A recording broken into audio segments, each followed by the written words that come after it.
that good? Okay. Well, welcome everyone. So I'm calling the meeting to order at, let's see, it's 1:02 p.m. today. So Claire, could you go ahead and call roll? Yeah. So we have, so just so folks know, our existing and current chair and vice chair are out on leave, not on leave, sorry, they're at the U.S. Conference of Mayors. And so that is why Tracy is facilitating our meeting today. So just wanted to point that out. Also, we have a lot of alternates joining us today. So also wanted to mention that to you all. So we will go through the list.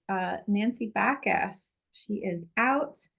And normally Dana Ralph would be our board member, but we have our official alternate from City of Kent, Marina Hanson. Present, I see.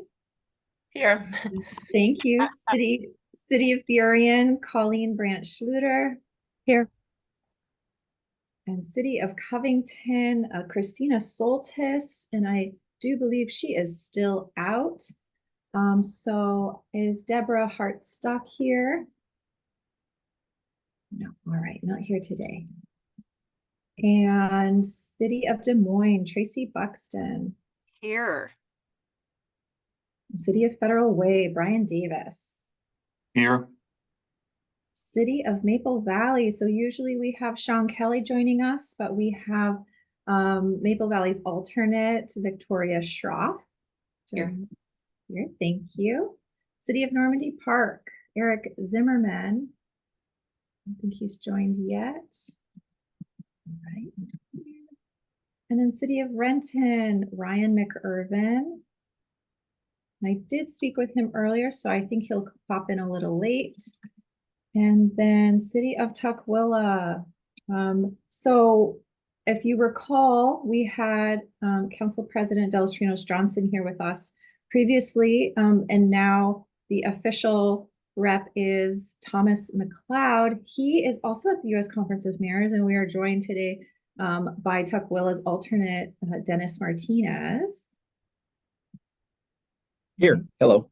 Thank you. And then King County, Sonari Marshall. I don't see her here. And so just so our new folks joining, when you hear me say your name and I'm not giving you your title, your council member, your mayor title, it's because here at SKIP, the board really prefers that we all use our just our first names. So just wanted to let you all know. I'm not being rude. It's just it's our culture here. So with that, roll call is done.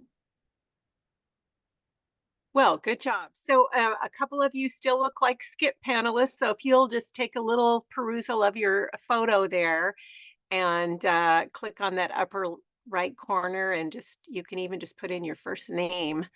That would be super helpful today. So let's see. So roll call is for the board for purposes of a quorum and all that, but we like to hear from others who join us as well. So some of the members that are joining us today are from the advisory board, and we'll be hearing from them shortly. We have an item on the agenda, but is there anybody from the staff work group or other guests today? Claire, can you help me out with that? Yes, I can. So how about Nicholas? You go first, and then do you mind popcorning to the next staff work group member? Hi, Nicholas Matz, City of Normandy Park Community Development Director. Colleen.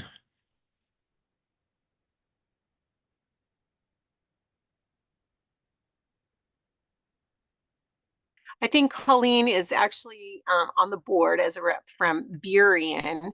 So I know put you on the spot there, Nicholas. My apologies. My apologies. I'll go with Marina then. How's that? Did I go 0 for 2?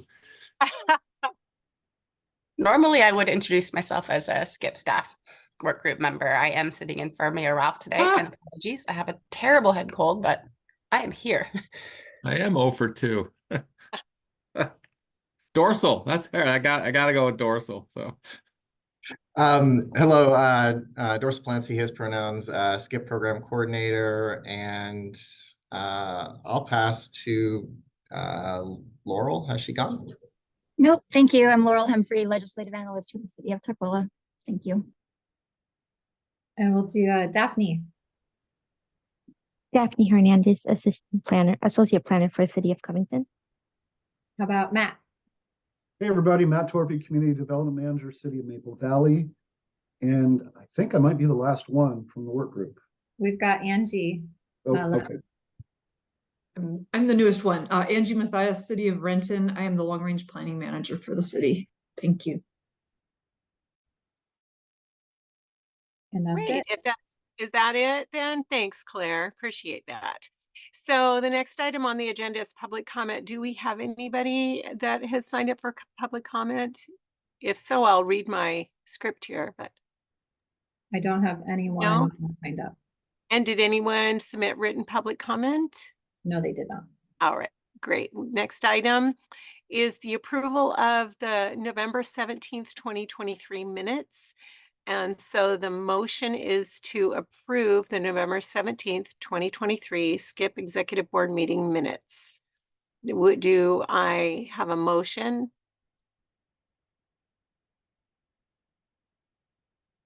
So moved. And a second? Second. And great. Is there any discussion or anything that needs to be said about that, Claire? No? Okay, all in favor, say aye. Aye. Aye. Aye.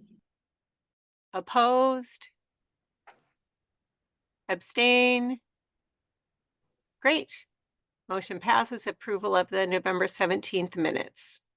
So, Claire, do we have any agenda modifications? We do not.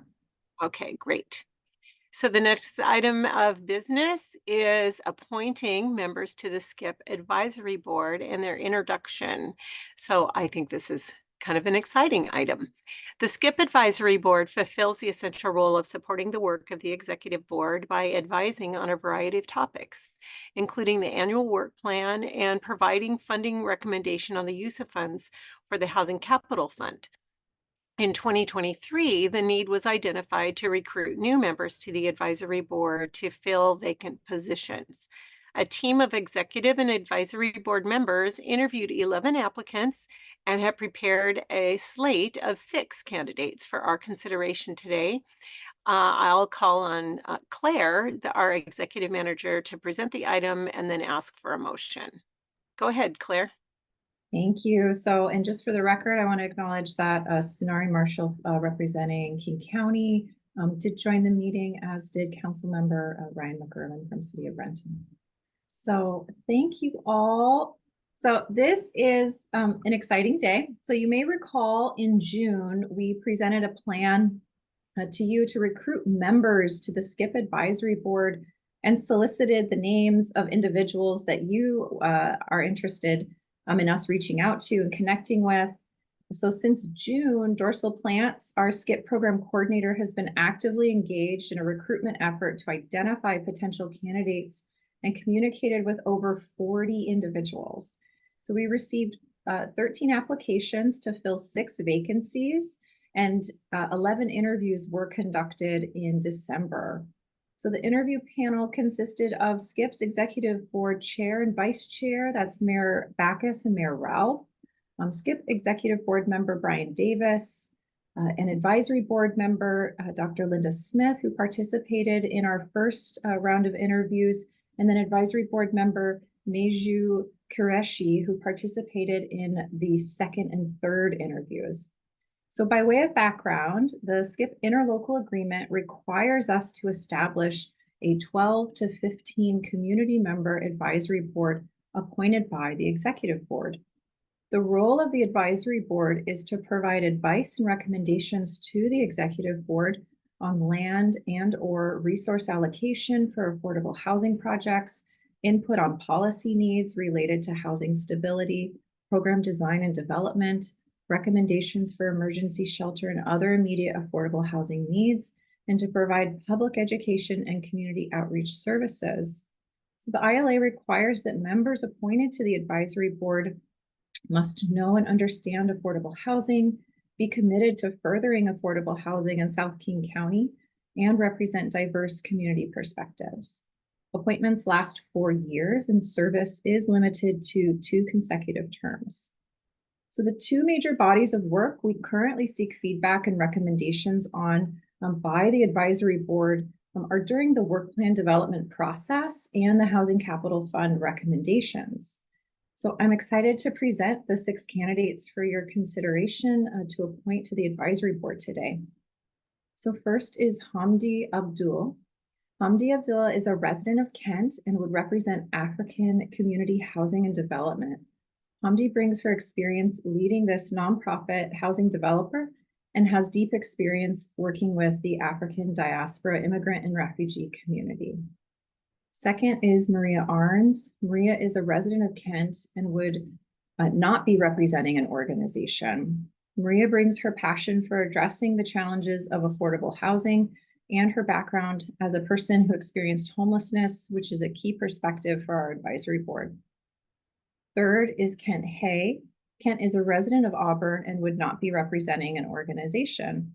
He brings deep experience working to address homelessness in South King County. Fourth is Kathleen Hosfeld. Kathleen is a resident of Seattle and would represent Homestead Community Land Trust. You may recall Kathleen's presentation to the executive board earlier in the year on the community land trust model for maintaining affordability through homeownership. Kathleen brings her experience leading a successful nonprofit community land trust and developing affordable housing with projects in South King County.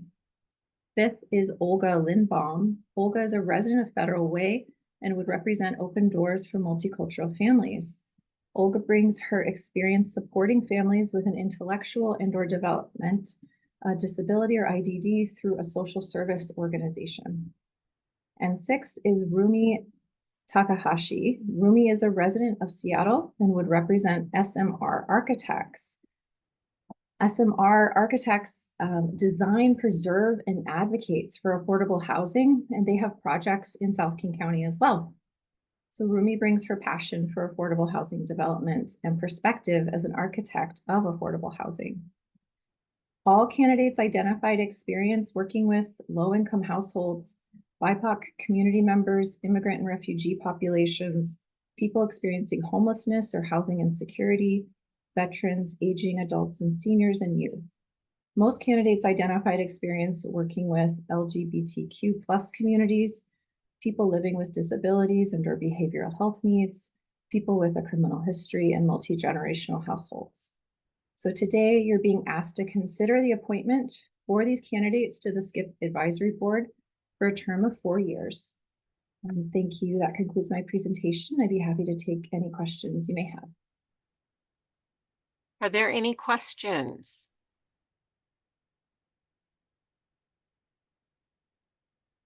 I don't see any. Well, let's see. I cannot see everybody on my screen. So Claire, if somebody uses the raise hand feature, oh, there's it. It does it. Thank you, Brian. You got your hand raised and you appeared in my upper left-hand corner. That's fabulous. Go ahead. I don't have a question, but I just have a comment. Would now be the appropriate time to do that on the interview process and that whole thing? Sure. Okay, thank you. I had the opportunity to interview all the candidates and was fortunate to get to know all the candidates and really excited about who we are recommending. There's a lot of candidates who were not recommending who were very impressive, and I have no doubt that they'll be involved in the effort one way or another. So we deliberated for some time, and we had the good problem of having to select among good candidates. It wasn't like we were trying to just pick anybody. These were all really strong candidates, and the 6 that we're recommending, we're looking forward to working with them. And I was also, as you mentioned, Claire, we had Mayor Ralph and Mayor Backus, and Meju was also a part of it as well. So that's just a comment. my recommendation is with the recommendation in the packet, and look forward to working with them or whomever is selected if that's not moving forward. But the 6 that we've recommended are strong, and looking forward to that. Thank you, Brian. Great comments. Very helpful. Anyone else have any questions or comments? Okay, well, in that case, the motion is to adopt Resolution 2024-01, appointing the recommended candidates to the SKIP Advisory Board for a term of 4 years to end on January 19th, 2028. Do I have a motion? So moved. To adopt Resolution 2024-01. Yes. Second. Thank you. It's been moved and seconded. Any further discussion?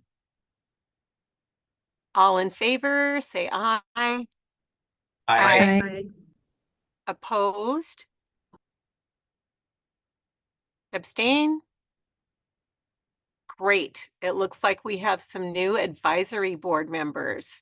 So that's terrific. So I think right now I'd like to turn it.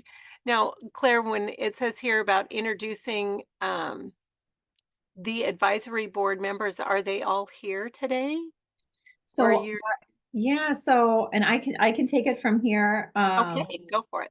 So we did invite the candidates in case they were appointed to attend today's meeting to introduce themselves to you.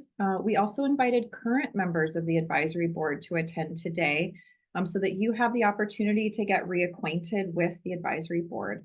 So at this time, I'll ask Dorsal to move our advisory board guests into the main virtual room. And I'll call on each member to come on camera, unmute yourself and introduce themselves to you, the executive board.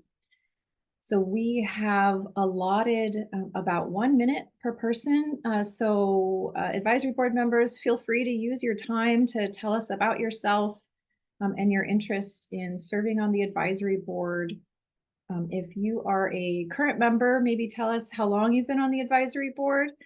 But I will leave it to you all to decide how you want to use your time. Oh, and I just see that Eric Zimmerman from City of Normandy Park joined for the record. And so... Sorry, I'm late. No, you're fine. You're fine.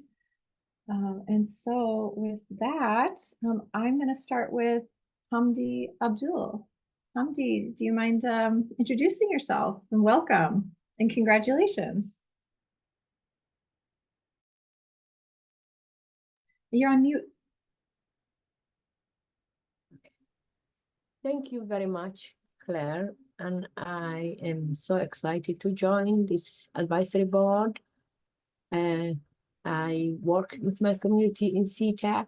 Our office is in SeaTac, but we are very much connected with all South King County cities, get their support as well as give the support to the community. We have a lot to contribute. The road was very steep coming to the US and coming to state of Washington as well as King County. But, you know, our experience and being part of the learning community has taught me a lot. And I would like to share that with the advisory board, give the advice that probably I think is the best interest of the community all the time. Very much committed. I think 4 years is too long, but you know, we'll see. Appreciate meeting with you all this afternoon. Thank you. Thank you, Hafti. And next, I don't know if Maria Arns has been able to join yet. Dorsal, no, okay. We'll go back. There she is. Kathleen, you are next on my list, but I know you just got here. But well, that's right. I'm ready to go. Yeah, Hi, yeah. everybody. Kathleen Osfeld, CEO at Homestead Community Land Trust. We're an affordable housing home ownership developer. Also, the proud new managing members of a Section 8 rental development in Kent called Benson East. So we are now in the business of doing rental housing stewardship. It's a really special project that has a unique resident governance model. That's what we're all about, is making sure that the people who live in our homes have voice and agency in the governance of those homes. So looking forward to bringing more home ownership to South King County. It's my passion right now, our focus, and look forward to supporting and partnering with all of you and getting that done. Thank you. Thank you, Kathleen, and welcome. Is Kent here? Nope, we haven't done it. All right, we'll move to Olga Lindbaum. Welcome, Olga. Hi, hi everybody. Honored to be part of SKIP Advisory Board and to be able to add the voices of the community I work with and I'm a part of. For the past 10 years, I've been part of a local nonprofit organization, Open Doors for Multicultural Families, providing programs and services to the local communities at the intersection of cultural and linguistic diversity, as well as disability here in the South King County. Very excited. Thank you. Thank you for having me. Thank you. And then finally we have Rumi. Rumi, are you here? There you are. Welcome and congrats. Thank you, Claire. Really happy to be a part of the organization. I'm very excited to learn about all of you and to work with my fellow advisory board members. Been working behind the scenes in the design, construction, perception of affordable housing. So I'm really excited to jump into the policy portions of it and learn what I can so that I can do a better job of designing the housing. Thanks for your time, and I'm really excited about the next 4 years. Thank you.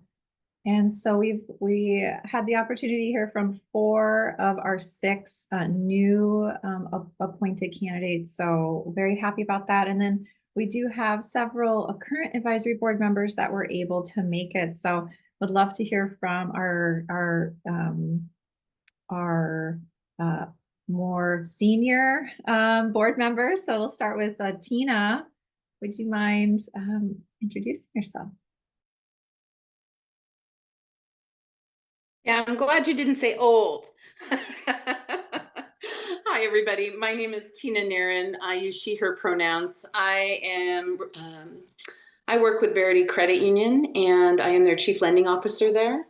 I joined the board in January of 2023, so this year has gone by extremely fast, but one of the things that really drew me into joining this organization was it matched our commitment with affordable housing, and generational wealth building is a key strategic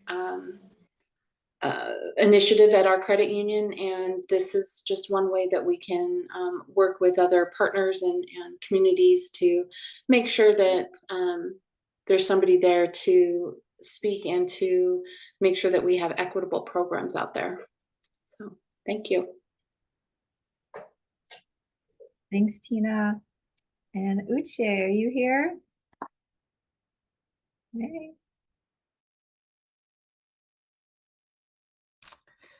I'm Uche Okezi, and I'm serving on the advisory board as a private citizen. I live in Burien, and I love Burien. Let me just scratch like I love Burien. And I wanted to join so that I could help to affect some change and make sure that there was affordable housing, whether it's rental or ownership, for the citizens, so that they don't have to move or they feel welcomed if they are new citizens. So I've been on the board, well, I don't know how long it's been, since the beginning of the advisory board.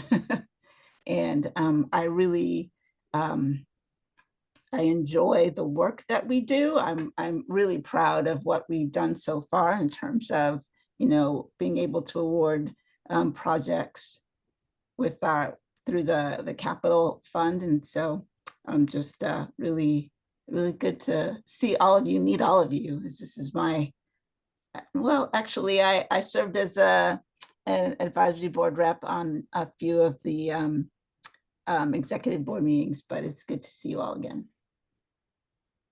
Thank you, Jay. And Meiju, are you here? No, she okay. And was Kathy able to make it? Okay, well, that's all right. Am I missing anyone, Dorsal? All right, well, thank you all. Many thanks to all the advisory board members, and congratulations to our newest members. I know we are all so excited to have you join our group, and look forward to your first meeting that Dorsal will be facilitating. I think February 1st. Is that right, Dorsal? Is that our next advisory board meeting? Yes, Yep. February 1st. All right.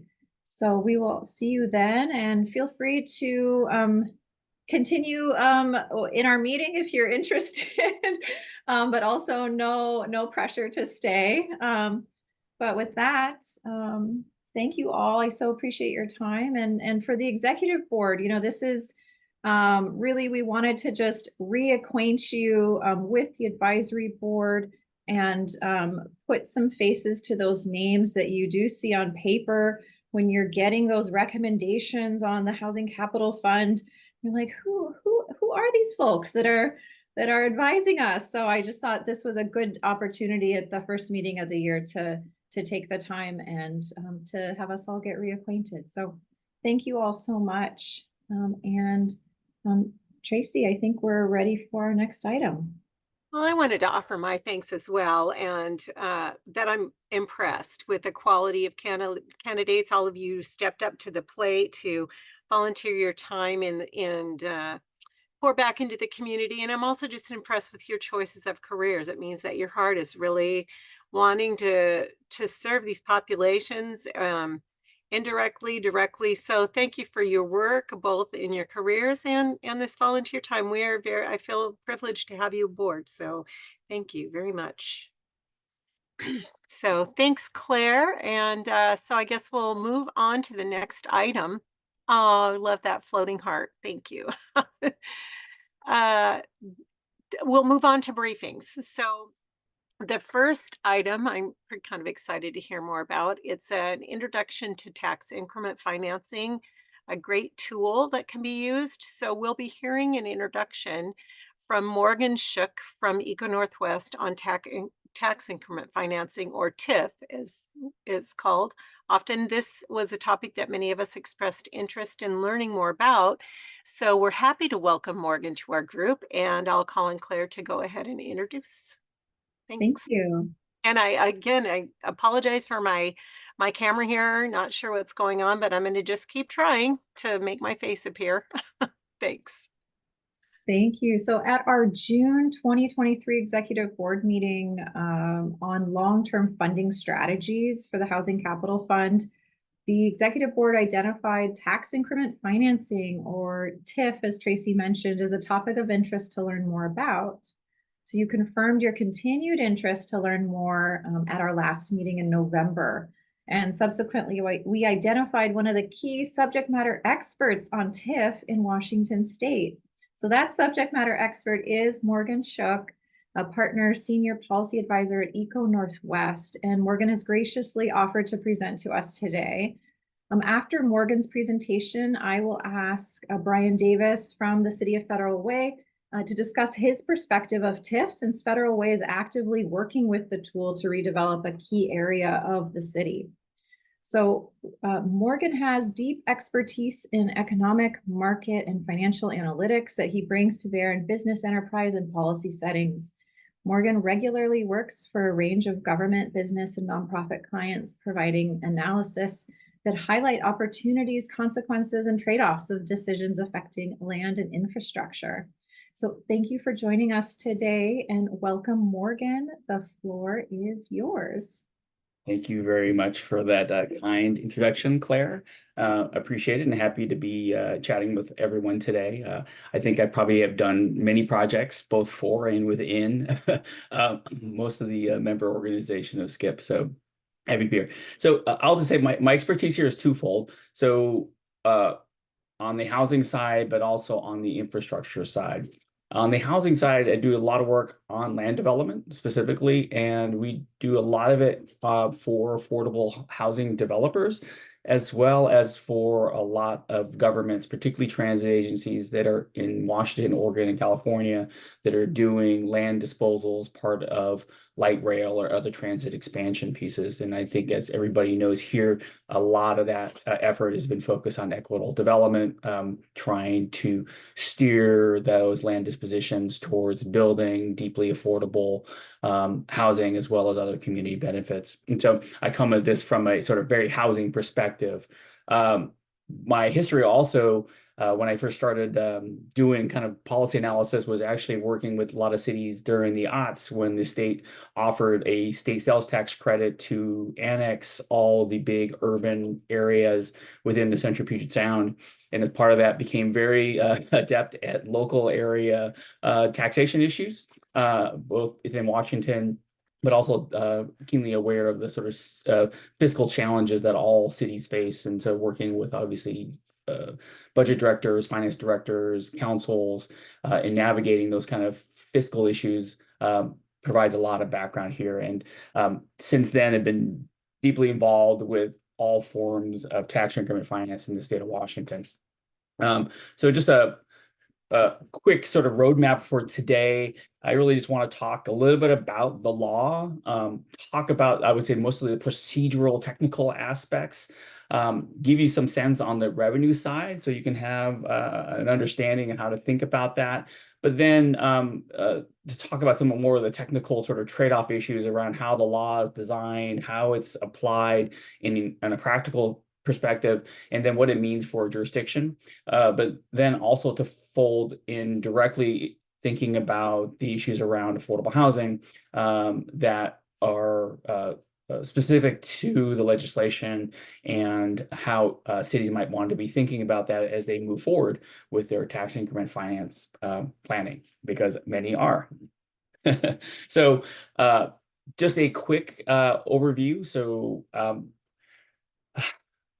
actually, let me go forward here and I'll jump back. So Washington has had tax increment finance for the better part of almost 30 years now. The very first law was something called community revitalization financing. The only place that has been used is in the city and county of Spokane as part of joint partnerships to provide infrastructure funding within what they've called sort of target area. So basically, think of it as sort of dedicated property tax sharing between the city and county to do neighborhood level community planning for in infrastructure. And so outside of that, this is a voluntary arrangement where, think of it as basically a city and county to share. Everybody found that on the community economic development side lacking, and so two different laws were formed in the middle aughts. The first one was called Local Infrastructure Financing Tool, or LIFT. This was a very popular tool because the state offered a sales tax credit back to the local jurisdictions for up to $25 million. And that was once you showed you were able to meet sort of a range of tax and community benefits, that money was more or less guaranteed. And a number of cities have successfully used that. The downside of that is this was at the discretion of the state legislature to fund the program. It morphed a little bit into something called local revitalization financing. I think they went through 2 rounds. So between both LIFT and LRF, there were, I think, 4 to 5 rounds of funding where maybe 25 different cities received funding for projects. The LIFT program was a competitive program, so you had to show, apply and show how your investments were going to lead to a range of community benefits. LRF was a tool meant to kind of first in, first out program. And then there is a specialized program. It's called the Landscape Conservation Local Infrastructure Program, or LCLIP for short. This is a legislation that was pushed by a variety of interests tying transfer of development rights, so rural land conservation, to investments in urban areas through the use of both TDR and a sort of revenue sharing program between the city and county that would form it.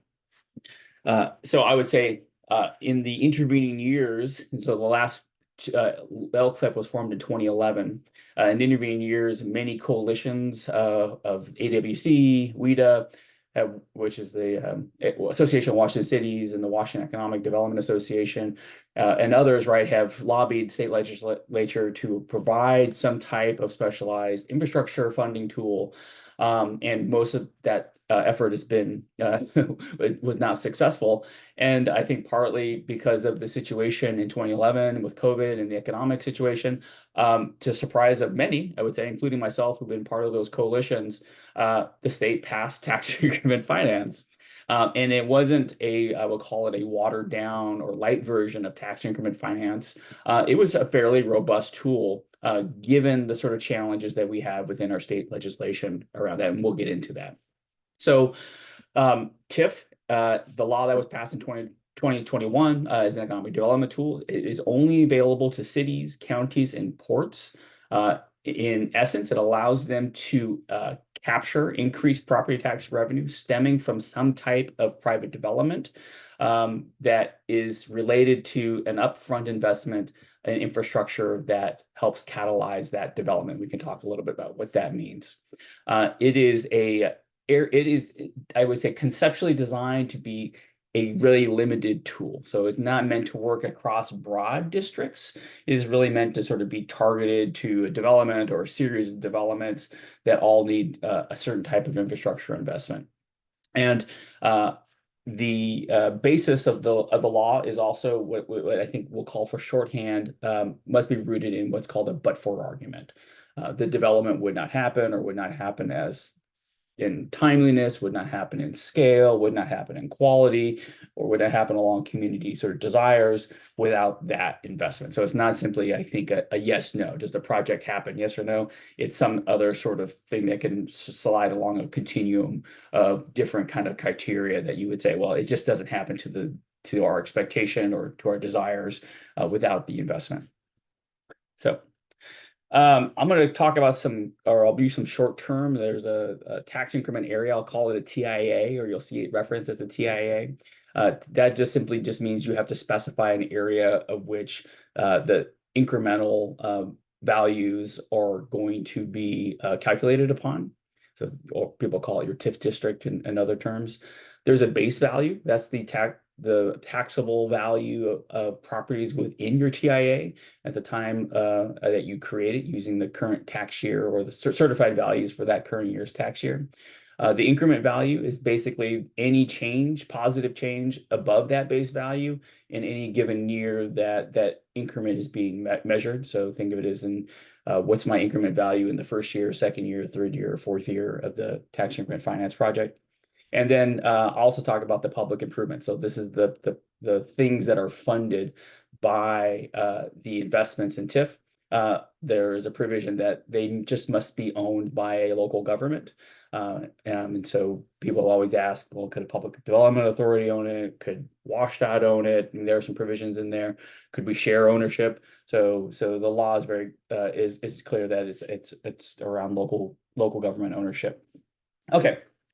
So let's get to what you can spend your TIF funding on. And so the first thing is I think about it in kind of two respects. There's the first side of it is think of it as what is in the but-for argument. If we don't build this thing, development won't happen as we would expect it to or would like it to.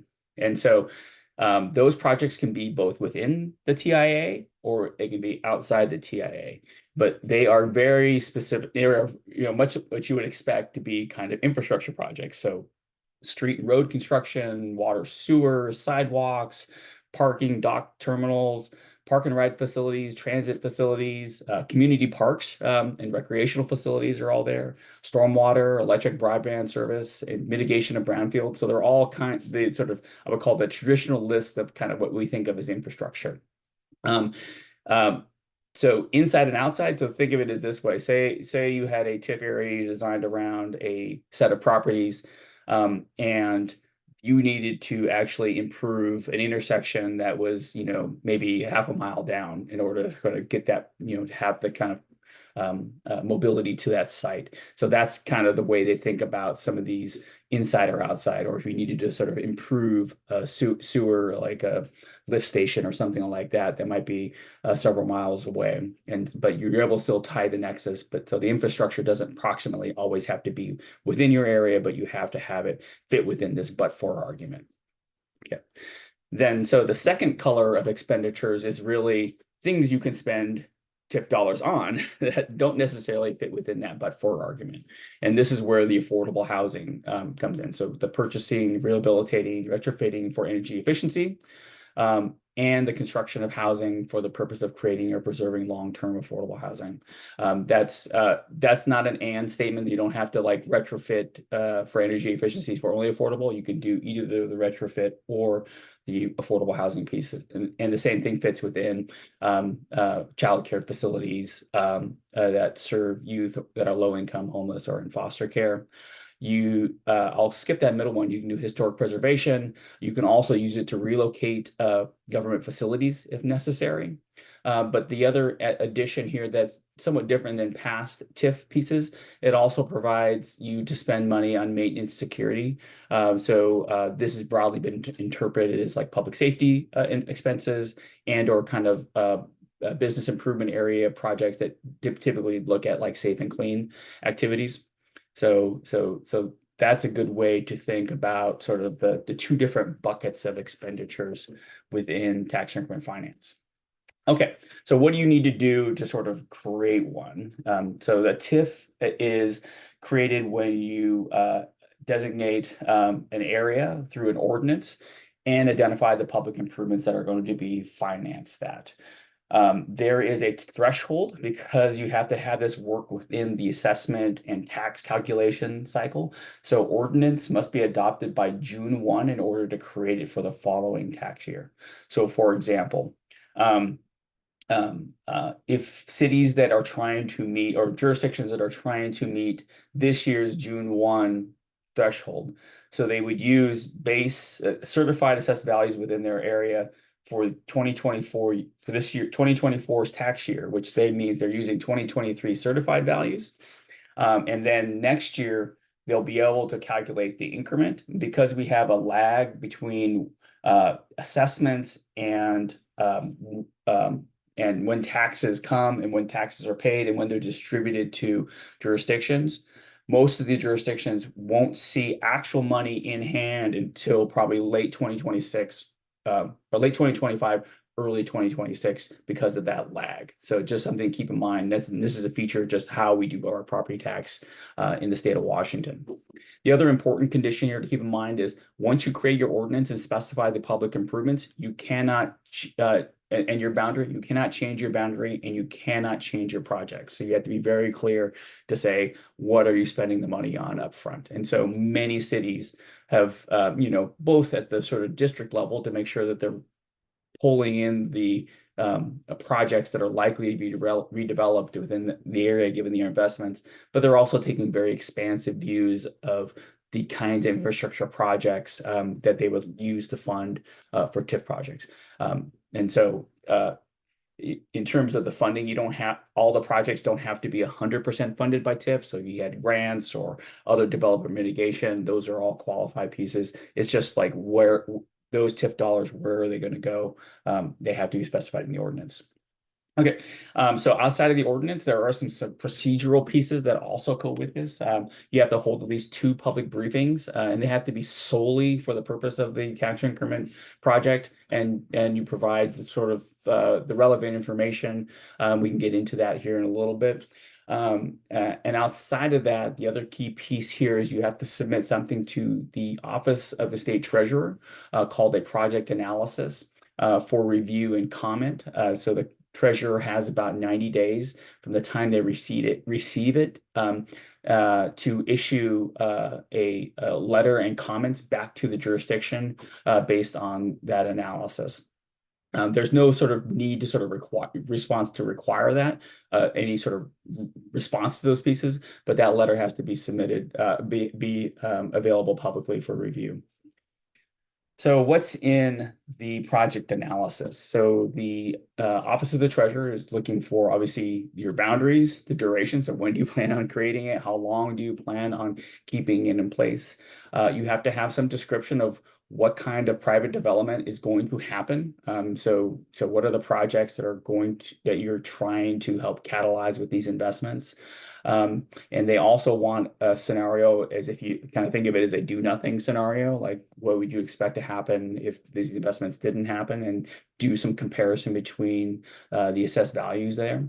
You have to describe the public improvements, provide the best estimated public improvement costs, and how much do you think you would issue in the timing of any bonds or obligations that would be used to support that.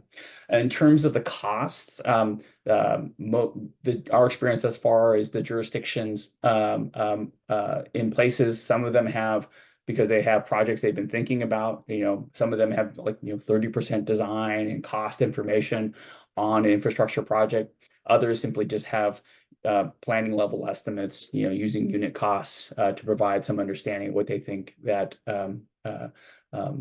those projects might cost them. You have to provide some assessment of the real property. So how, basically, how much is there today, given the development that's going to happen? How much revenue are you really expecting the TIF to estimate? So you're actually doing kind of financial projections and analysis based on the development and as well as sort of how the levy system works with the new tax increment finance law. We'll talk a little bit about that in a bit. They also want some estimate of job creation think of it as the one-time construction-related jobs that are going to flow from building the infrastructure and building the projects. But they also want to understand sort of the long-term jobs, if they're sort of commercial or other non-residential parts of that project. In terms of sort of mitigation, they have to have an assessment of any impacts on affordable or low-income housing, the local business community, any local school districts, or the local fire service. And so there's no sort of like guidebook around sort of how to assess those impacts or how to define those impacts. And we can talk about how cities have been addressing that. And then if there are some additional, if they identified impacts, they want you to propose any necessary mitigation. The only district that is called out specifically in terms of call it a automatic sort of mitigation is the fire district. And a lot of that is because in many suburban or rural communities, the fire district in some places has the highest levy rate and would be contributing the largest set of incremental property taxes, but also as a provider doesn't have necessarily the same level of control that a city or county or port might have around some of the service issues. And so if a tax increment area covers 20% of the assessed valuation within the district, there is an automatic assessment of an impact, and the district must negotiate a mitigation plan. The other provision there is basically, think of it as if the fire district has highlighted an area as an area that they're going to need service within their annual report, then that also would trigger sort of mitigation. Think of that as basically a fire district that might have a large master plan community that's in entitlements or planning phases or something like that. And they've noted that, hey, if this thing develops, this is really going to change our service provision. And in that case, that also is a mean, and they've highlighted that in their sort of annual reporting, then that also becomes a means for mitigation with the fire district. Okay. So what has so obviously the Office of the Treasurer will review all the required elements for completeness. Right now, I've worked on 18 different kinds of feasibility studies for different jurisdictions and parties looking at tax increment finance just in these first 2 years. We have 7 that are likely to create TIF districts, or right now we have 4 jurisdictions that have created TIF districts last year, and then another 3 that are on schedule for this year.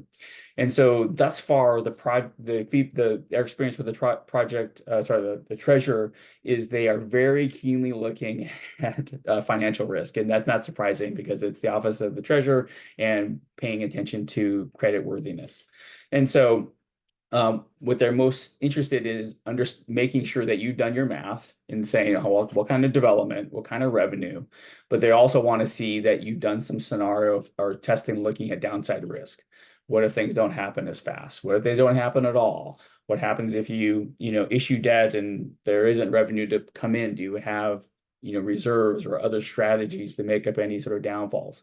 I think a lot of it is like, hey, remember, you're on the hook here jurisdiction if you're issuing debt, and make sure that you've thought about all those different contingencies, and you have mitigation strategies in place. And so that's really where their review has been focused. Not that they haven't looked at the other things but I think they're rightly making sure that jurisdictions are aware that, unlike LIFT or LRF, where you can simply just pencil in revenue year after year for 25 years, it's not likely to be the case here with tax increment finance.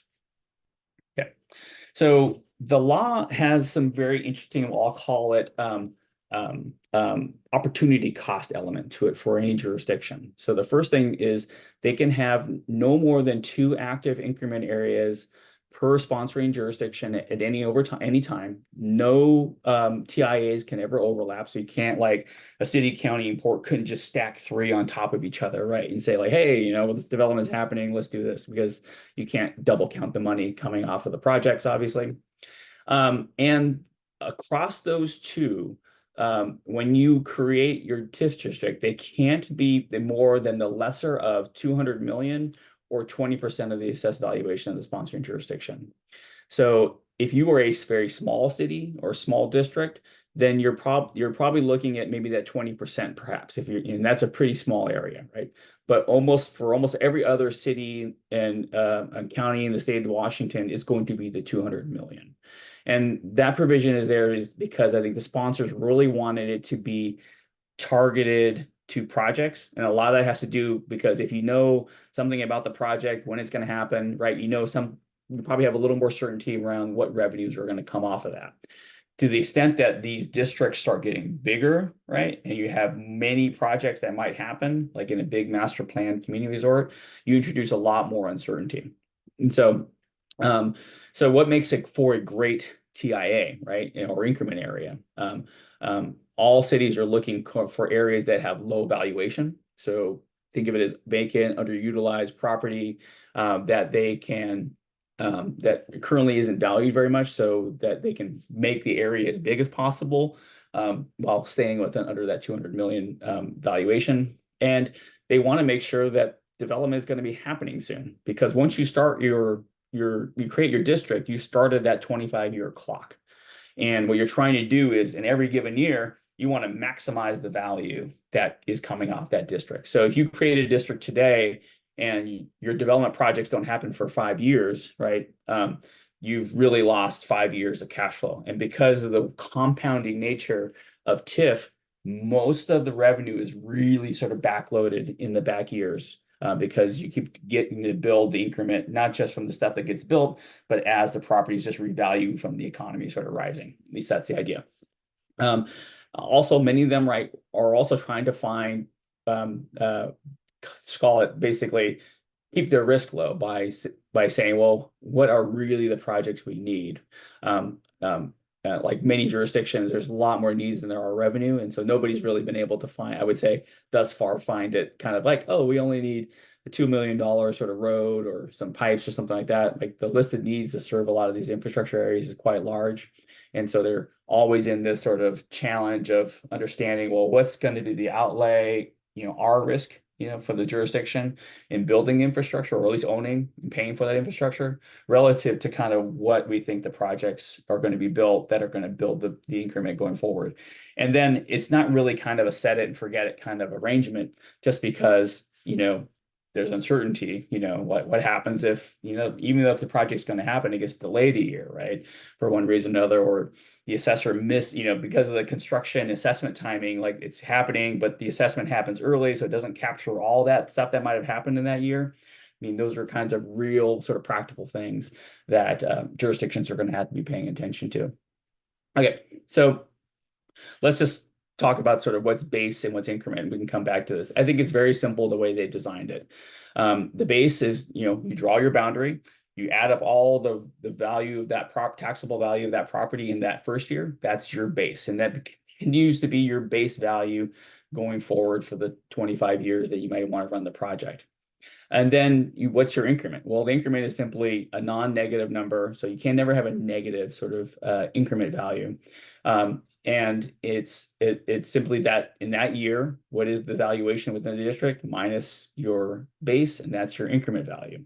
And then it becomes, well, you simply just pay taxes, right? So the property tax owner pays the tax, goes to the treasurer. The treasurer says, well, okay, well, and within this TIA, I need to send all the money based on the blue in this chart to the existing jurisdictions, and all the property tax dollars that are flowing from the increment in the what is here shown in the orange, that all goes to the sponsoring jurisdiction.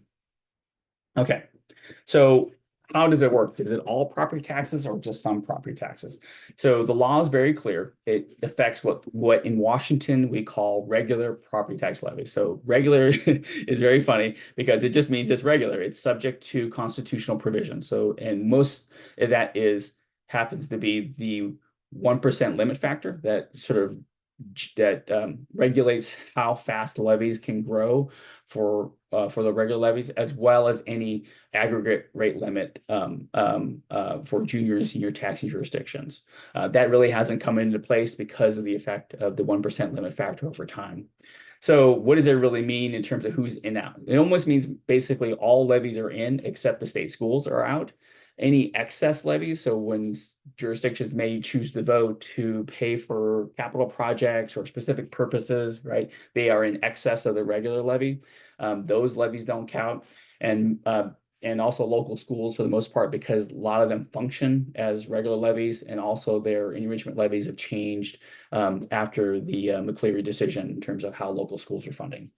So when we look at most jurisdictions and just say, the average property tax rate is $10 per $1,000 AAV, most of the levies kind of fall into kind of the $350, $450 range that is allocated, that might be potentially allocated to TIF in that area. So think of it as like roughly a 40% on average, a 40% capture rate within the lift, within the TIA. That is those are the captured levies that would flow to the sponsoring jurisdiction.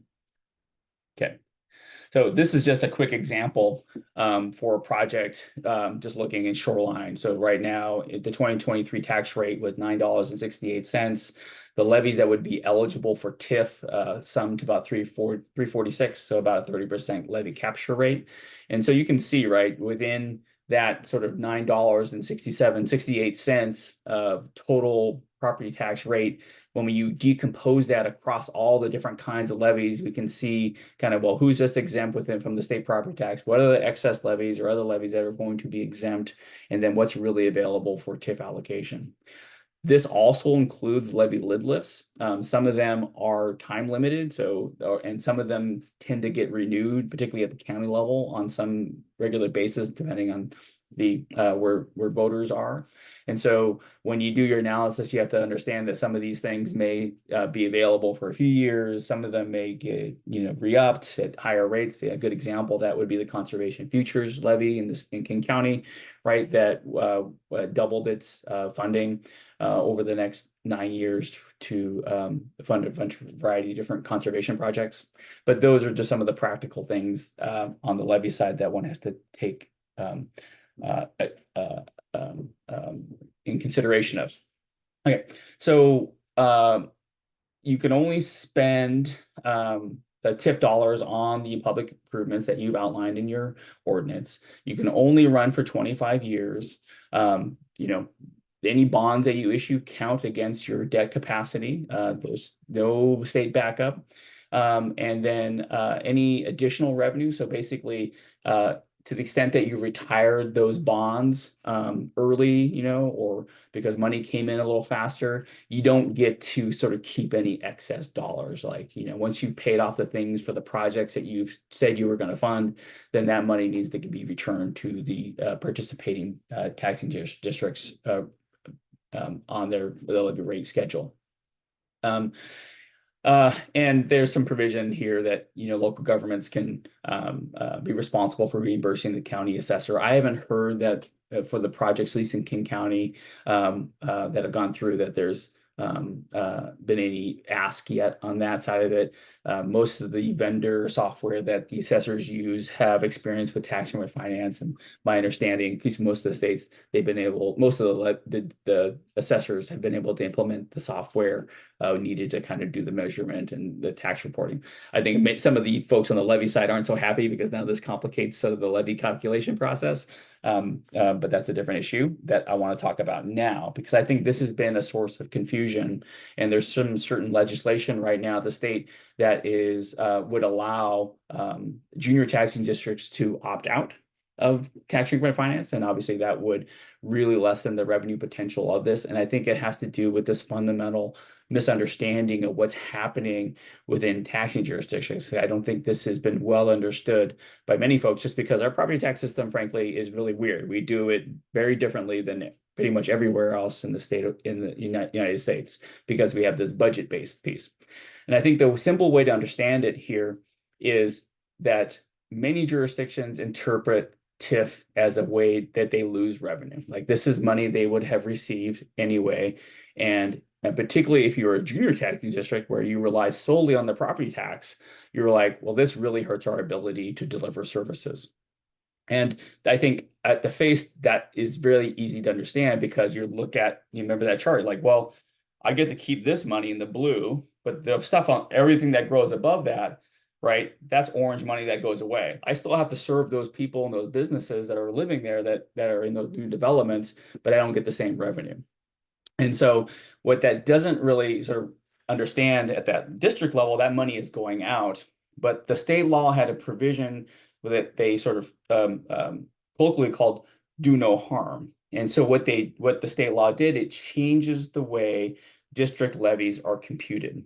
And it did this by, I would call it a very elegant way to stay within the 1% constitutional, and that's no constitutional limit, but 1% limit factor, but also provide, call it, new levy capacity to pay for the money that is going out to fund TIF. And the way it does this is in our limit factor, the simple way to understand it is you can only grow your levy, your regular levy, 1% a year, plus some amount of certain add-ons. The biggest of those add-ons is called the value of new construction times last year's levy. So it gives you this new lump sum money that allows you to, meant to sort of deal with population growth, to grow your levy more than 1% a year. What the TIF law did, it created a very similar add-on called an increment value add-on that looks at the value within the TIA and says, well, you get to multiply now the value of the increment times last year's levy, so you have this additional capacity. And it turns out, if you look at this little chart here on the bottom right, the amount of money that's going out to the sponsoring jurisdictions, what's in the blue bar, is the same as basically the amount of money that's coming in from this new levy at the district level, from this new levy calculation, which is shown in green. And the idea here is basically over time, these things should be about the same. There's some different lags because of the way they do the computation, but in essence, this is how the sort of do no harm provision within the law is operationalized.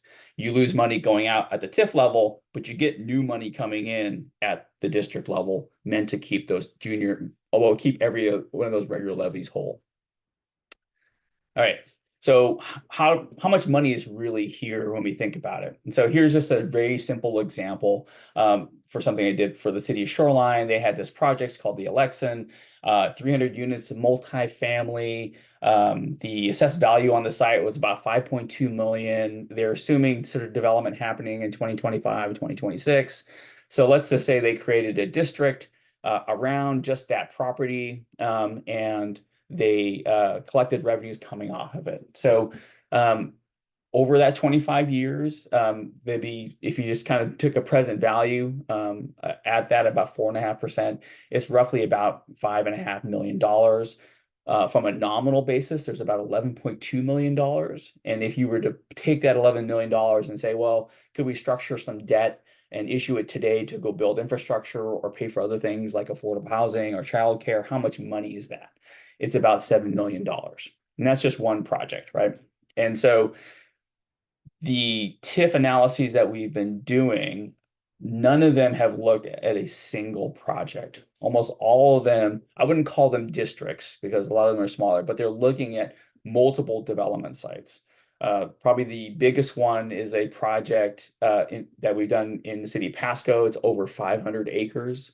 They're of just current sort of greenfield development site at the edge of the city. It's an old farm, but they expect, retail, housing, and other pieces.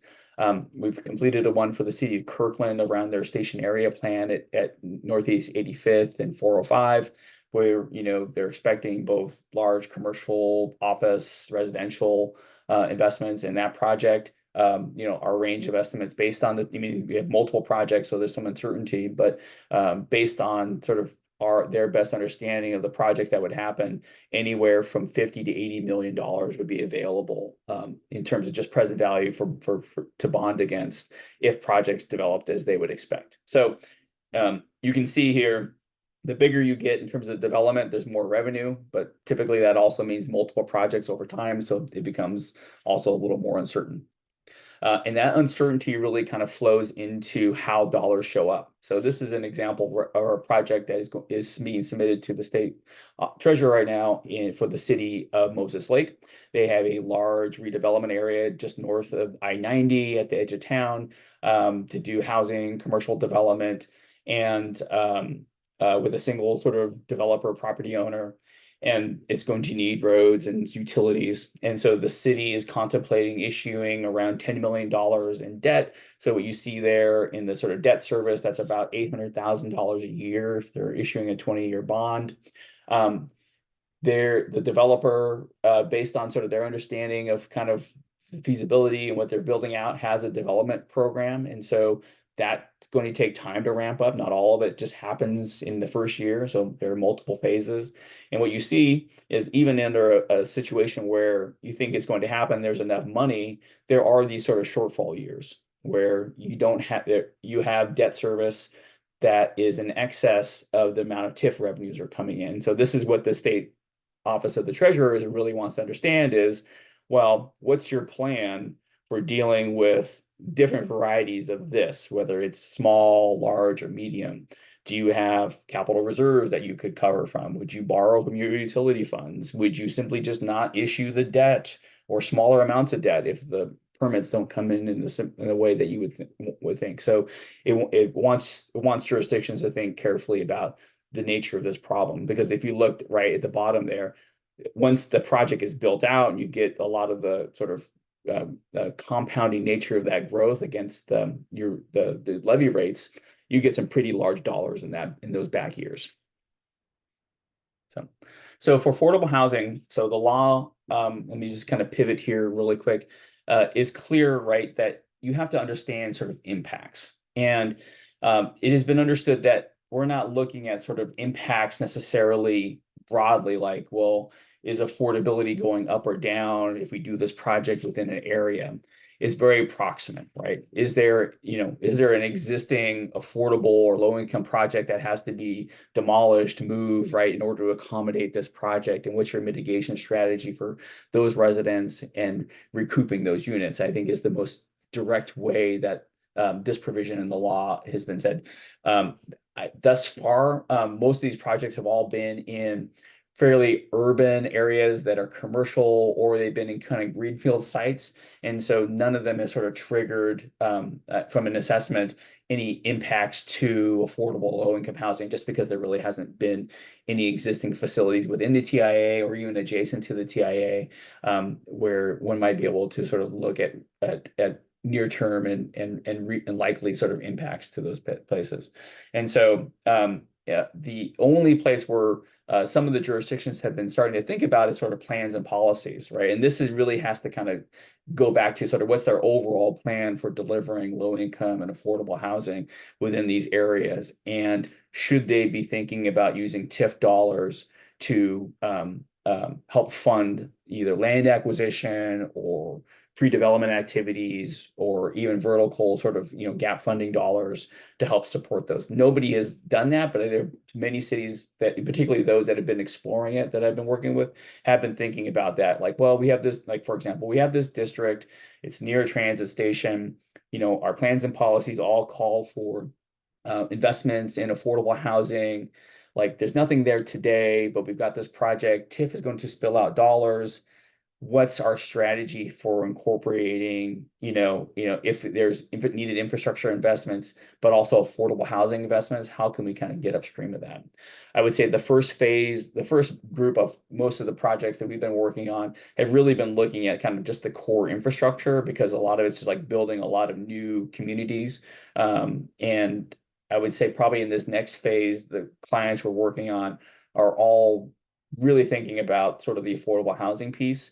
Maybe it's land acquisition or something like that. That's also going to be important to deliver on their plans for some of these areas that they're doing investments in.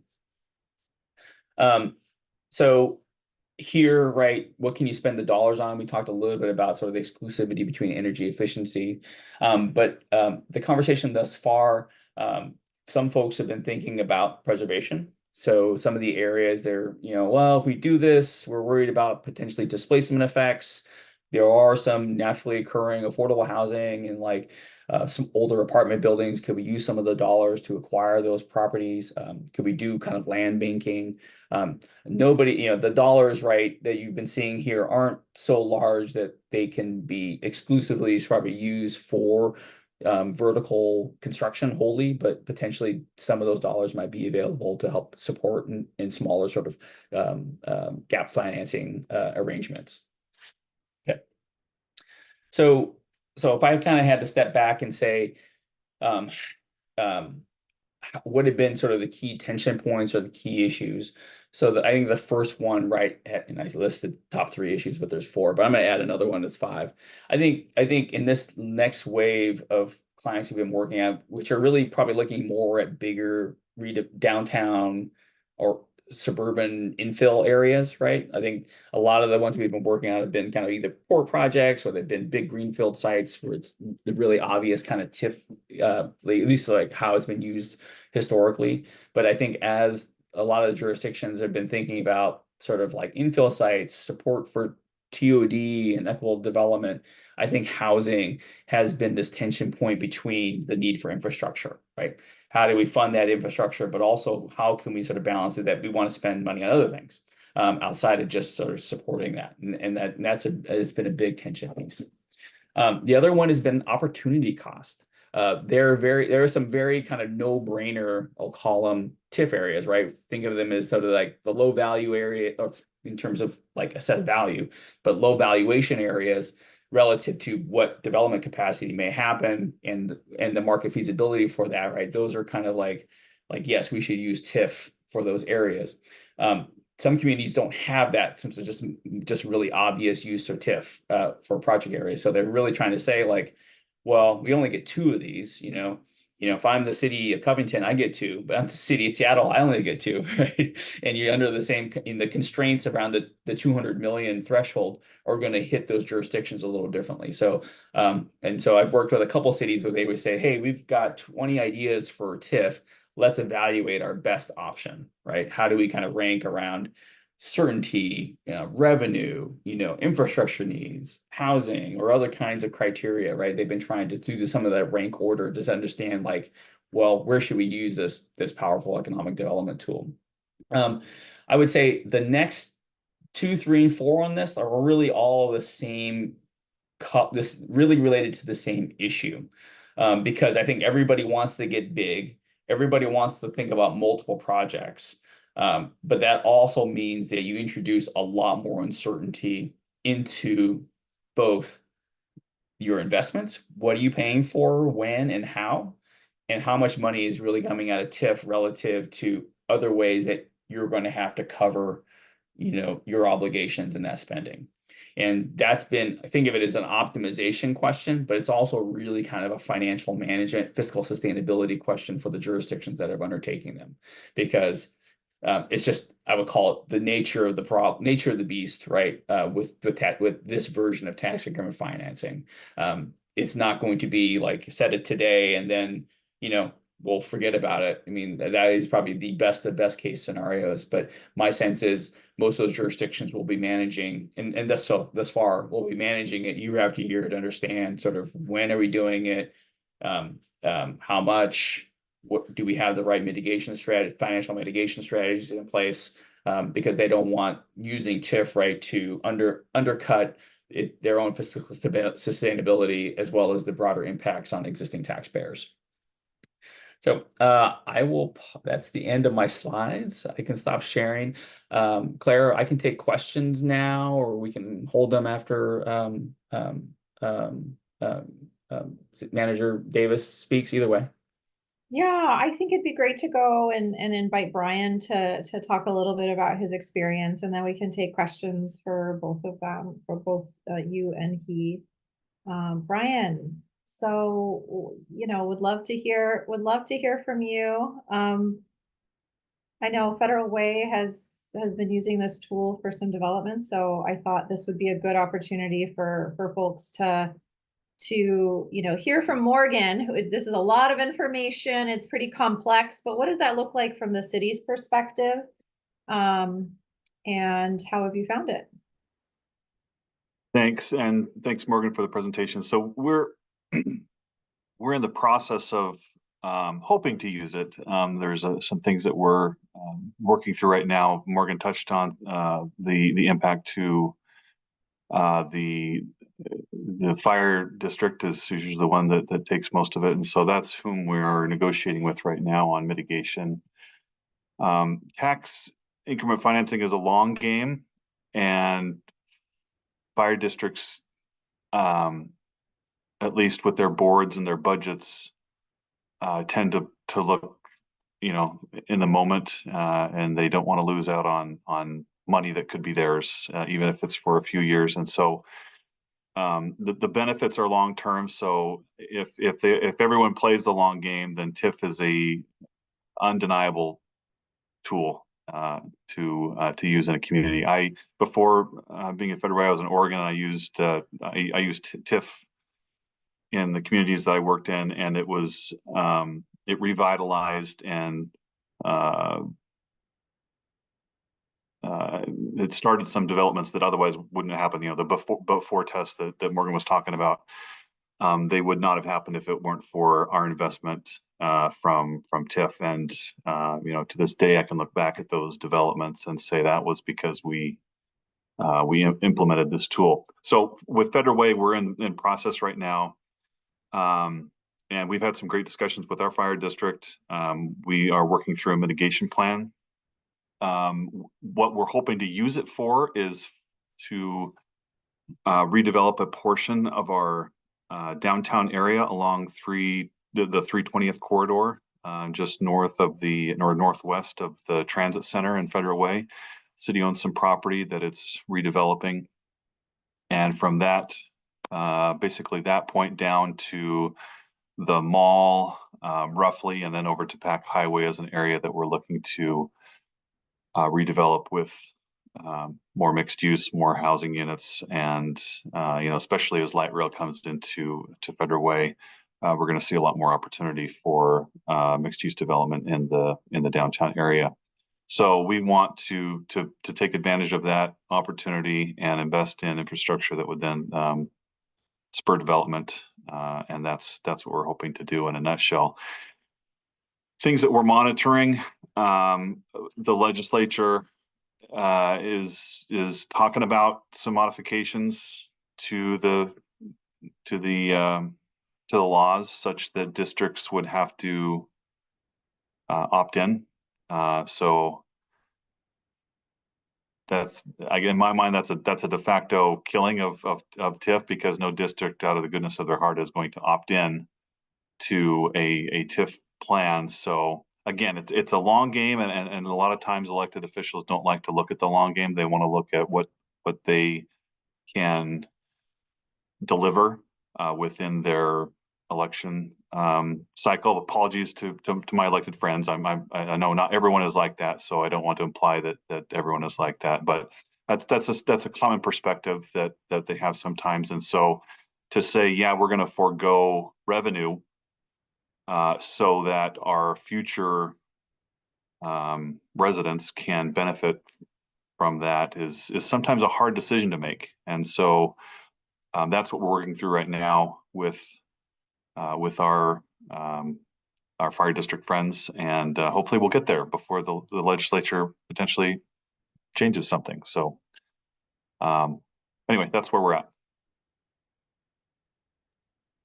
Thanks, Brian. So Tracy, do you want to have folks, do you want to facilitate questions? And Sure. Could I make a clarifying statement and ask you to correct me if I'm wrong before we take questions? Is that all right, Morgan? I would like to do that for the sake of those listening, Morgan and Brian. So are you saying that this is how TIF works? That you build something and then you get taxes back for a period of years based on the new value, just that the portion that increases. You have an assessment to begin, you build something, and now everybody in the area, their valuation increases, and that increased portion is what you are able to take in order to pay back, for example, your bond. You take out a bond, you build something amazing, your property value increases inside of a district, so you get that increase back for a period of years to pay back the bond. Is that what I'm saying? Okay, based on the broad strokes, you got it. okay, based on that, questions or comments from anybody here?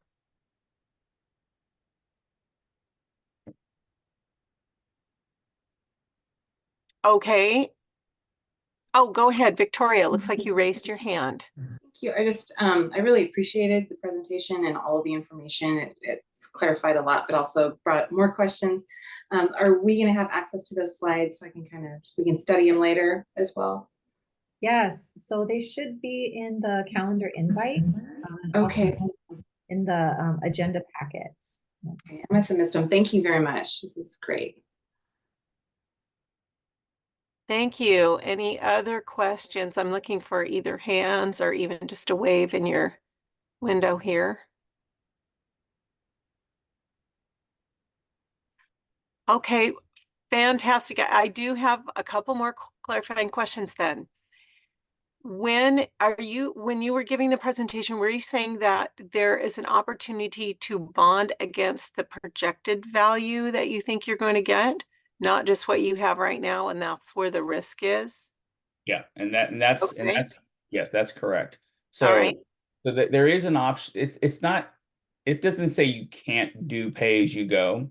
Some jurisdictions, as part of their strategies, are thinking about, well, we can pay for some of these infrastructure dollars out of existing funds. And what we want to do is we're going to start banking them up until a point where we have a good sense of what the cash flows are going to look like. And at that point, we're going to sort of think about issuing a bond to do like a second phase of infrastructure investments to help catalyze it. So, but I think in the most simple version, the idea is yes. So you start and say, like, we're going to create a TIF district. This area, this project or set of projects needs a new road. We're going to bond to build that road today. That project happens tomorrow, and we're going to capture those incremental property taxes to pay back the debt on those bonds. That is like kind of the thing of it is the most like straight over tackle way to do TIF. But because of the complexities that many cities are confronted with in the nature of their projects, the districts they've created, the development they're anticipating, it gets much more complicated. And so, for example, even within kind of a very simple big master planned area, a city we're working with is thinking they might do 3 to 4 different debt issuances, all timed to kind of when different phases of the development are going to happen. And that's risky just from a sense of, well, once you create the district, you only get 25 years. So you better hope that a lot of that stuff happens, because as you get further and further away from those 25 years, there's just less and less dollars are going to come off that new development that's going to happen in that area. So, and so some of them are trying to think about financial strategies to sort of make sure they can maximize it, pay for things, issue debt, cover that, and still maximize the value of the TIF dollars that are going to come from the program. So when we're considering affordable housing, and MFTEs are another tool sometimes for building that, but if you've got a project that is got a tax exempt label to it for part, I'm not even exactly sure No, all the way how MFTE works, but if that's true, then you're not going to get a portion of those taxes from that project anyway, depending on how long that lasts. So you would not want to put an MFTE project inside of a TIA. Is that correct? Yeah, you're exactly right. So, I mean, all things being equal, the exemption, right, whether you're using the 8-year or the 12-year program, right, you'll just have that increment missing for those years. So like that example I showed in Shoreline, if that 300 units also had an MFTE, that the valuation probably would have been half, right? Instead of having $7 million bond, you can only get a $3.5 million bond or something like that. Right. Okay. I would add that it also depends on the size of the tax exemption that you would forecast. If you're proposing to do a district and you do have an MFTE in place in your code, and I'm speaking from experience, that's what we're dealing with right now. And so what we're projecting is calculating what it would be with those exempted, the percentage of exempted units. Just they're not in the TIF calculation, and so it serves two incentives for future development. But Councilmember Buxton, you're right. You don't want to cannibalize yourself too much, otherwise there's no point. Right. Thank you. Any other questions? Looking at everybody here. Well, this is amazing. And Morgan, are you saying that you're also available if we, as we thank you and dismiss this portion of the meeting, are we able to contact you for questions or further clarity on this? Yeah, certainly. I think obviously I'm a consultant and I work in this space and all that, but I think part of it also is education. I mean, I work on the policy side. I work with the legislative side on issues of tax policy. And so happy to do any education and for councils, staff, just as a on one side is business development, the other side, it's just kind of like what I like to do too. So. Excellent. Well, thank you so much for your time. This has been very interesting. Lots to chew on, I think, for all of us. Yeah. Well, thank you for inviting me, and I'm happy to do it. And I'll probably see you all in some other capacity some other time. So thank you very much for your time today. Thank you. Do you have any? Thank you, Morgan. Do you have anything, Claire, before we move to the next item? No, I do appreciate Morgan being here and being able to help get us all a little more clarity on this somewhat mysterious tool. So very happy to have had him here today. All right, thank you. Thank you. Well, thank you, Morgan. Well, it looks like we're right on time for a state legislative update. The 2024 legislative session began on Monday, January 8th. While this is a short legislative session, there is a lot of activity in Olympia, and I can attest to that. We will hear now from Claire and Dorsal about the latest updates regarding affordable housing legislation and land use bills. So take it away, Claire and Dorsal. Thank you. So Dorsal's been tracking multiple bills related to affordable housing and land use this legislative session. Also, he's been staying in the know with other organizations on the latest happenings and, what has been the more popular bills or the ones of concern. So last year, you asked us to track bills and provide monthly updates during our executive board meetings, and we plan to continue that practice this year. And for those who are new to SKIP or are our alternates today, And as a reminder to the board, Dorsal and I won't be advocating or testifying for any bills, and that's per the direction of the executive board. Our role is more informative for your benefit. So that said, there will likely be bills that come up that I send you because I think they align with your interests or things that we've discussed at the board level. And one of those bills I already sent information about earlier this week, and Dorsal's going to talk more about that one in his presentation. So with that, Dorsal, it's all yours.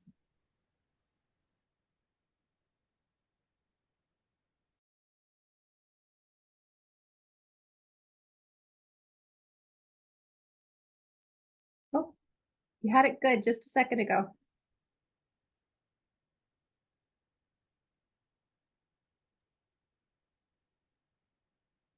All right, can you see it now?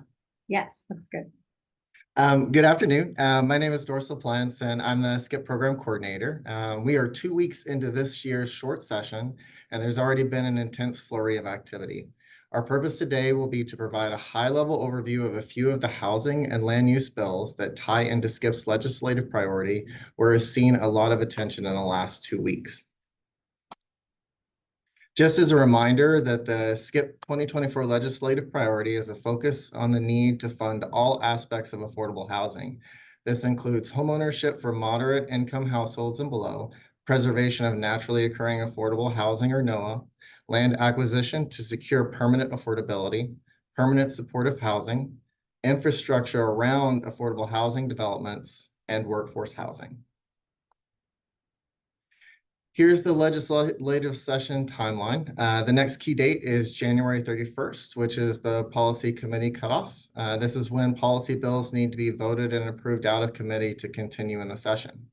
I won't go into every date today, but I wanted to provide a quick reference tool for you throughout the session.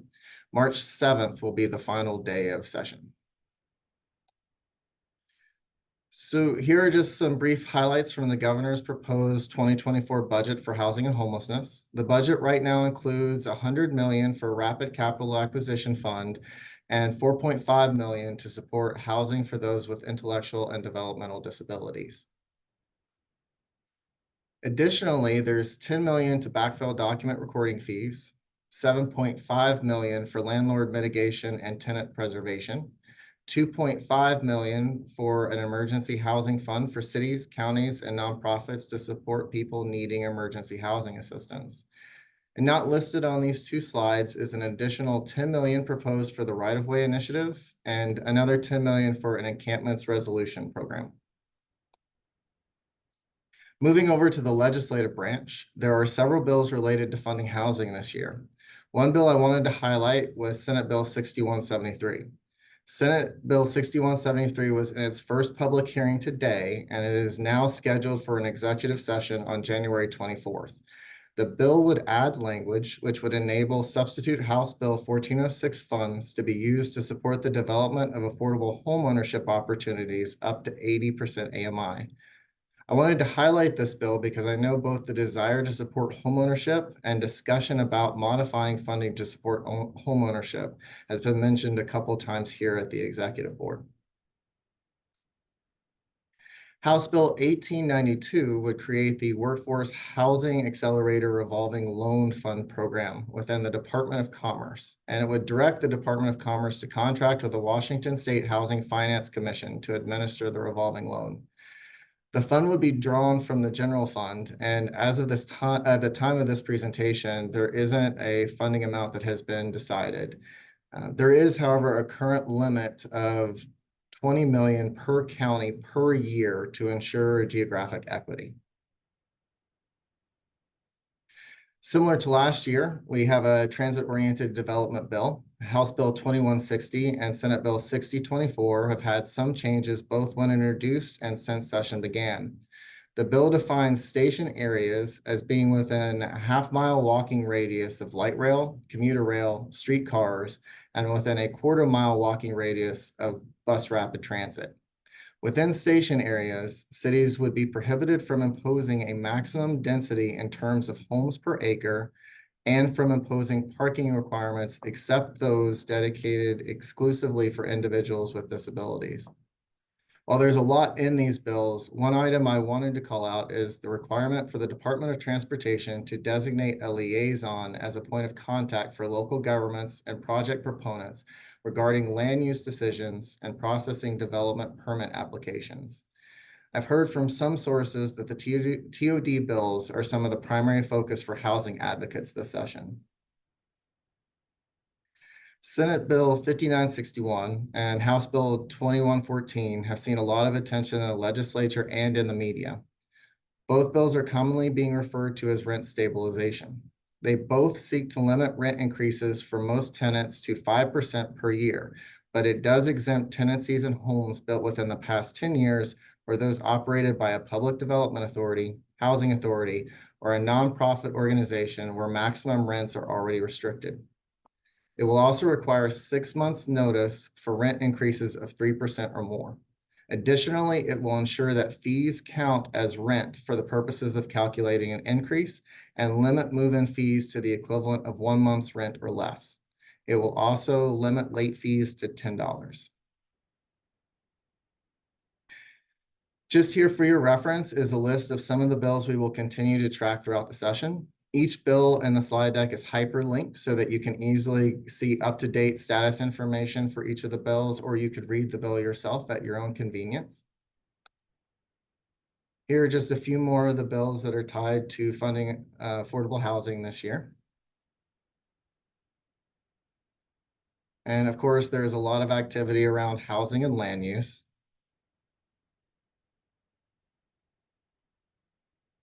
And just a few more housing bills here. As you can see, there's a lot going on in Olympia. All told, there's about 150 bills on the SKIP tracker that we are keeping a track of. So I want to thank you for the opportunity to provide an update today. I will be coming back to you every month at the executive board meetings to provide a legislative update through the end of the session in March. I'm happy to take any questions at this time.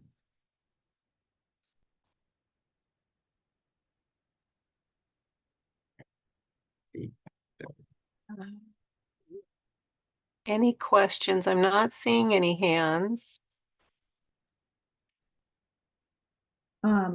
I'd like to jump in. Thank you, Dorsal. That was great. The one bill that I wanted to highlight was the Senate Bill 6173, which Dorsal touched on. That one is the one that I was referring to earlier that I sent information on and had that public hearing earlier today. And I know a few of you did get the opportunity to sign in for that one. So that's exciting. That's the one that would allow our substitute House Bill 1406 dollars to be used up to 80% AMI for home ownership opportunities. And that is something that we heard was really needed from our home ownership developers. Homestead Community Land Trust came and presented and said, you know, that target audience for them, that crucial AMI level is between 60% and 80%. And so what it would mean is basically a little more flexibility for our housing capital fund and those uses so that you have even more, you have more options of how you want to use those funds. And so that one was the one I flagged for you, and we may continue to do that, but there will likely be other bills that come up that get brought to my attention that folks say, you know what, you got to get your SKIP members to see what's going on here. So if those get a little too much for you, you just let me know, but I am trying to moderate those and not send everything that comes my way. So thank you. Thank you, Claire. Any other questions? Well, good work. We do have our desires in regard to what we do here. And so thank you guys both for being so on it, for following up at all this detail and providing it to us. Thank you. So it looks like we're coming up on the next item on the agenda. Any updates or announcements for us? I'll hand that to you, Claire.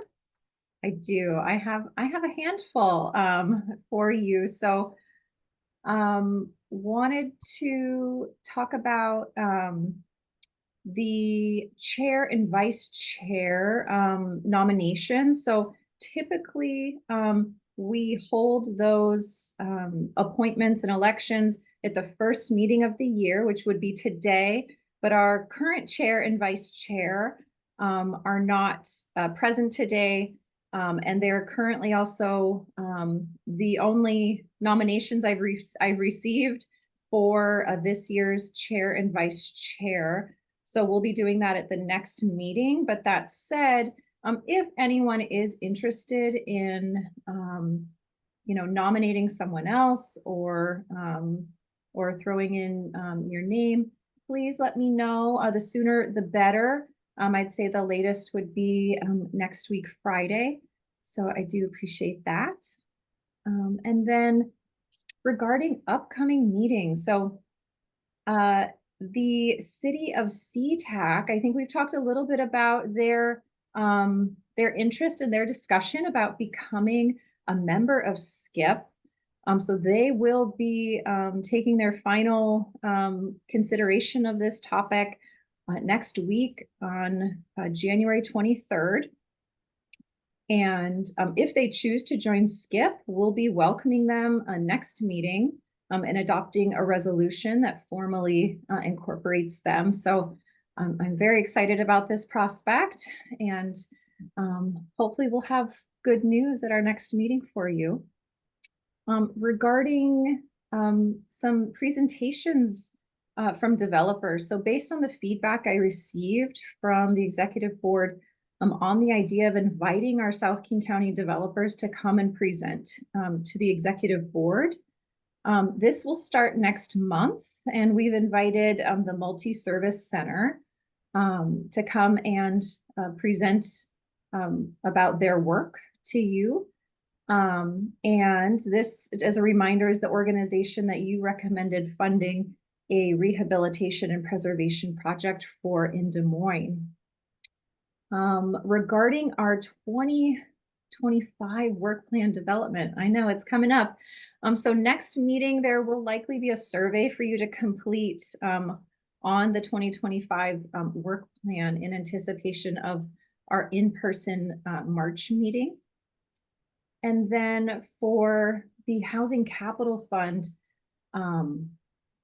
the 2023 Housing Capital Fund that you made the recommendation for at your last meeting. So I'll be on tour at your councils seeking concurrence on those recommendations February through April. So if you see me show up at council, that is why. Wanted to give you that heads up. And I've been working with our staff work group members to organize all of that, those materials for you. And then wanted to give you a heads up about this year's Housing Capital Fund guidelines. So we're going to actually begin those conversations in March to give ourselves a little bit of extra time and enough time to adopt those in advance of my maternity leave beginning in May. And then finally, I will be on vacation next week, but should you need anything, you can reach out to Dorsal at dplants@skip.org. And that's all I have. Thank you. Thank you, Claire. I'm not sure if we all knew for sure that maternity leave was in your future. So I do want to publicly congratulate you. Very happy for you. And that's just so we all know that's coming up. I think I was able to let every board member know. So not the alternates, but yes. And now the public. Oh, congratulations. Well, without any further ado, I think that we will move toward adjournment. Do I have a motion? I see one more person with an announcement. Oh, good. Thank you. It's a remarkably similar announcement, as Claire knows. We're actually, I think, due date buddies. So or we're one day off. I couldn't quite figure it out. I'll be getting the board updated later in the spring about who will be stepping in for me while I'm out. But yeah, it's a skip baby year. Oh my goodness. Well, congratulations, Sonari. That's terrific. You're going to have your hands full. Yeah, for sure. Yeah. Well, good. That's terrific. Bringing new life into the world. There's just nothing better. Well, all right. And I should look through carefully. Any other hands raised here? All right. Well, do I have a motion to adjourn? I move to adjourn. Second? Do I have a second? Second. Thank you. Well, I appreciate all of you showing up today. Enjoy your weekend. Bye.